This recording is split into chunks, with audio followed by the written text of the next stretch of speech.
Okay, in this question, I'm going to be completing the square to solve this quadratic equation. And it's important to know that the variable in front of the x squared coefficient is not 1. So there's few steps, one step in between before we can move any numbers right of the equal sign to solve for x. So the first step is to divide each term by -2, and by doing so you will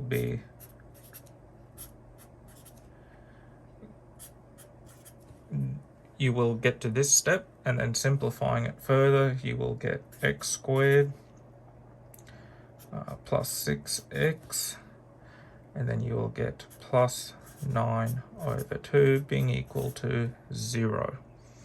Now we're going to move that improper fraction right of the equal sign, leaving it as a negative, and then that will be added with our number that we are about to solve for. And we get that number by dividing 6 by 2 and squaring it. So 6 divided by 2 is 3, squaring it will equal 9. And we add 9 to both sides of the equal sign.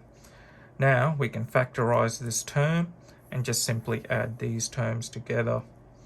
And by doing so, we will get x plus 3 squared being equal to 9/2.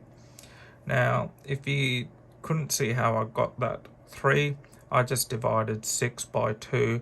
That is always the case.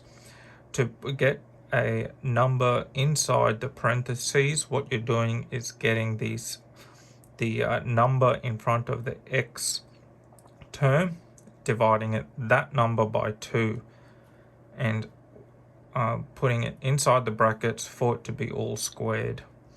Now we can solve for x by taking the square root of both sides, and we shall get -3 plus or minus, that's a plus or minus, 3 over square root 2. And that would produce 2 answers. And if we were to graph that like I have earlier, you will get 2 solutions. And what that x has found is the x-intercepts. So the first term, the first answer for x will be there, and the second answer will be there. And that's defined by this plus or minus sign in the middle, which we've got.